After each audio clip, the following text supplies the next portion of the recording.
All right, begin.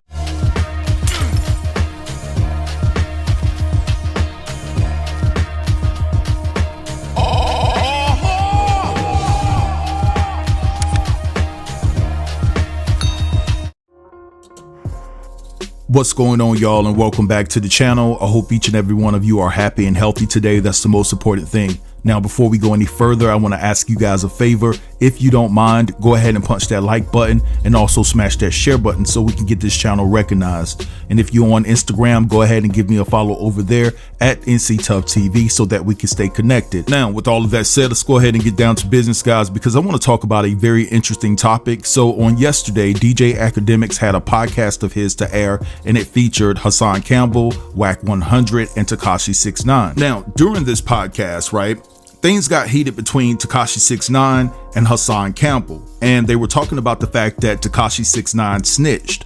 Now, Tekashi was trying to explain why he snitched, and he also came to the conclusion that Hassan Campbell would have did the same thing if Hassan was in his position. But Hassan stood 10 toes down and said, no, I wouldn't have told on my people. Now, Tekashi 6ix9ine and his gang members, Trey 9, they were locked up for a slew of charges back in, I believe, 2018, 19, somewhere along those lines. I may have the dates off because I'm doing this video off the top of my head. Now, one of the charges were super serious, and that was a racketeering charge. And so basically, when the feds get you for racketeering, they have their ducks in a row, and most times you're going to be convicted in the court of law and you're going to prison. Federal prison, right? And so basically, Tekashi 6ix9ine wrote a letter to the judge saying that he's denounced and detached himself from the gang, Trey 9, and things of that nature, and he's changing his life around. And he also told the judge that, you know, that one of his homeboys and things of that nature had an intimate encounter with his baby mama. And so basically, Hassan Campbell was telling Tekashi 6ix9ine that, hey, I wouldn't have told on my people, but in the event if one of my homeboys, you know, slept with my baby mama, I would have checked him. It would have been an issue, a physical issue. And so basically, you know, they were just going back and forth on the issue, standing on their position about the whole matter. Now, in that same letter that Tekashi 6ix9ine wrote to the judge begging for mercy, basically trying to get out of the charges, he basically detailed the fact that his own fellow gang members kidnapped him. And so again, Hassan's position was like, you got caught lacking. I would have never got caught lacking in that situation. I would have pushed a few wigs back. So of course, Tekashi felt offended, and he felt like Hassan was saying that he was soft. And so Tekashi went on to name a few people that were real, like King Von, who lost his life, and, you know, Pop Smoke and things of that nature, and said, hey, wasn't these some solidified brothers that got caught lacking? You know what I'm saying? Like, it happens to the best of them, which Tekashi 6ix9ine did have a point there. Now, in that same segment, Tekashi 6ix9ine brought up the passing of Nipsey Hussle, and he asked Hassan, he said, wasn't Nipsey a real one who got caught lacking?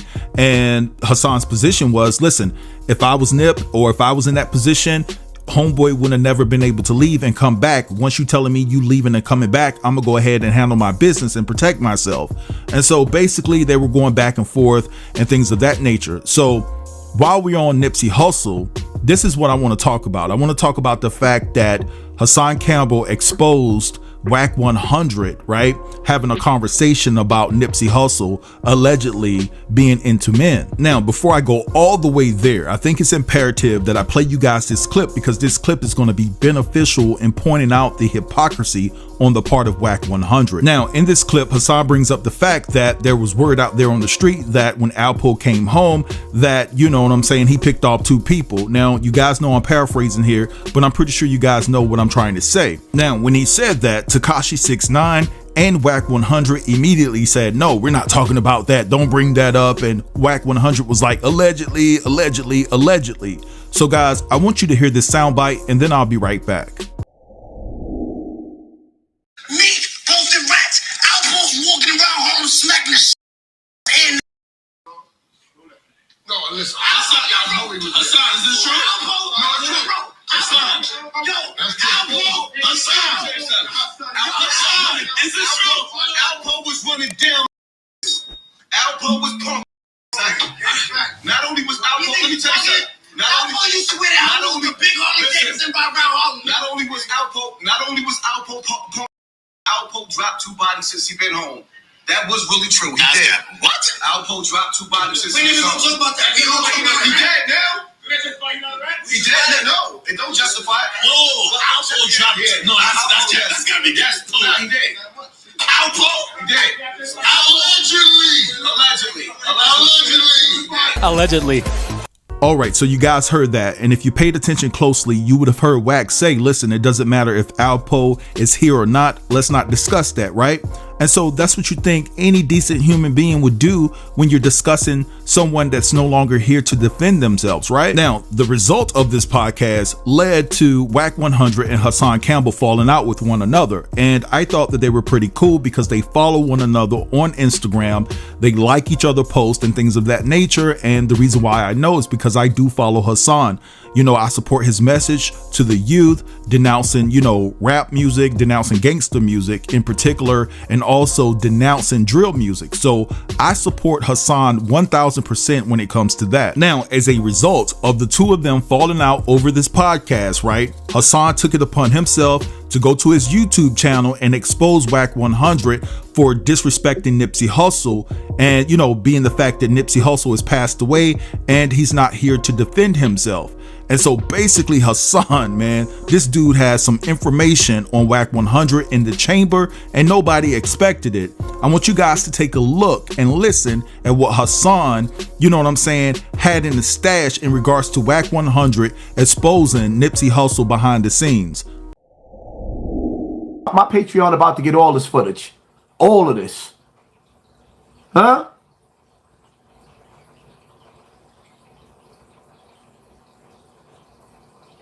I don't know why you play like your Wack. I'm glad you played your hand. I seen you a mile away. Mind you, I had this footage right here since the Super Bowl, before the Super Bowl weekend. You think I wasn't on the Wack? Keep on listening to 10 Toes Down. Stop in onto this.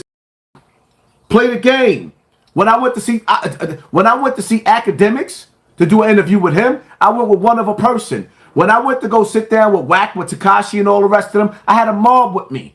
I had dudes upstairs and downstairs. I had dudes that they didn't see. I had dudes that I wanted them to see, and I had dudes that they didn't see. That's why Wack wasn't acting all crazy. He was acting regular, showing teeth. He didn't get crazy till he went to Clubhouse. Y'all niggas run my narrative? Huh? Let's go. She got killed by her own homeboy, bro. But Nipsey, you know, you wasn't that. You ain't got time to you ain't never put the work in. That's a body man. Everybody know dude is a body man. I've been saving his career, bro. Nipsey got gay, bro. Also, my mom. We got all the footage. Wow. Yeah, he paying his baby mama with him. His baby mama. That's all y'all getting. Y'all didn't hit them likes. Did y'all not hear what he just said? Huh? What y'all didn't hear him? Oh, what y'all thought I was playing? I mean, Wack, we could take the gloves off. Huh? Heal up, wheel up, bring it back, come rewind. Let's rewind. Wow. We got all the footage, is what Wack said.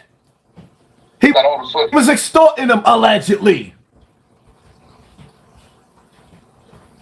Now, let me ask you a question. Why did they wait till Nipsey died for Big U to send Wack 100 to go get 30% of his stuff? Why you think Laura London is so quiet? Ciao.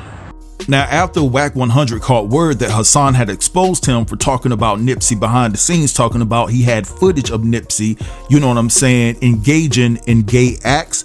And so basically he took to Clubhouse, and that's Wack 100, and this is what he had to say in regards to the situation. That's what it is. What you mean? It is. It's definitely. This I knew it just due to y'all. 100%. 100%. Just know it exists. So that Straight for what? And listen, and for the record, it been Wack for 3 years making sure it ain't came out. This on this motherfucking stage. Y'all hear? That's 100%. It's on the stage that know that they seen that man come to my studio. But I gotta talk this man out of not taking $500,000 and taking $1 million and taking this and taking that. That's why I was telling hey, look, my ain't nobody trying to disrespect that man. I was on some shit, nigga. 100%. Exactly. I'd So have let, y'all I'd have stop let that talking come about out. Wack in the goo. Y'all stop talking about Wack in the goo. Let that shit go. He just addressed it. That's what.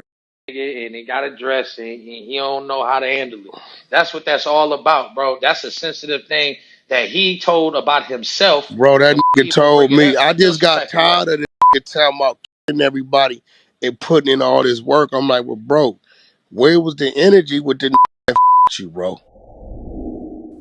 All right, so you guys heard all of that, right? And so basically, this is my point, the point that I want to make.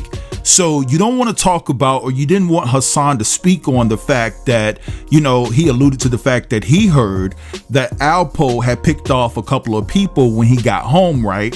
You don't want to talk about that. You want to say, oh no, let's not talk about it. It's alleged, it's alleged, it's alleged, right? But when it comes to your own people from your own city, right? And Nipsey Hussle, you have no problem disclosing private information, whether it's true or untrue, with an individual from the opposite coast, right? An individual that's from New York, about Nipsey Hussle allegedly being gay.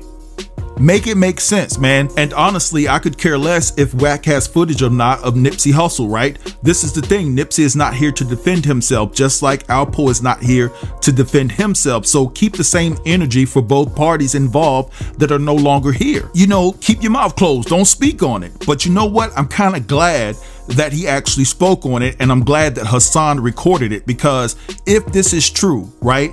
And if they're pressing Lauren London behind the scenes, now Lauren can come out and go after Wack 100 appropriately. And so it sounds like to me, and especially the way Hassan put it, is that they're collecting money from Lauren London to keep this video footage from getting out, you know, in regards to Nipsey Hussle and things of that nature. So basically, you know, if Lauren London doesn't agree to pay a certain percentage, that they may leak this footage out there to embarrass her, to embarrass Nipsey Hussle, and to condemn his legacy in a sense, right?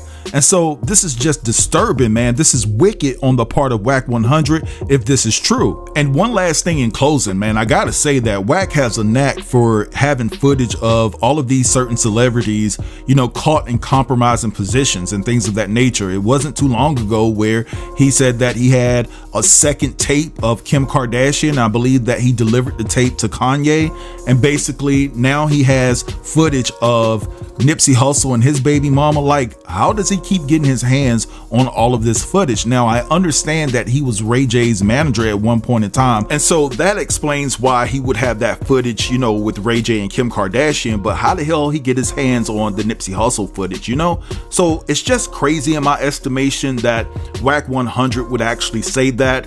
And I hope that, you know, Nipsey Hussle's people out there in LA handle this, man, and take care of the situation, man, because he needs to be checked for this. He's out of line. He has too much mouth, right? He's disrespectful. He's disgusting. He's wicked. He's just pure trash in my estimation, right? And it won't be too long before somebody find footage of him being permanently knocked out, if you catch my drift. With that said, gone.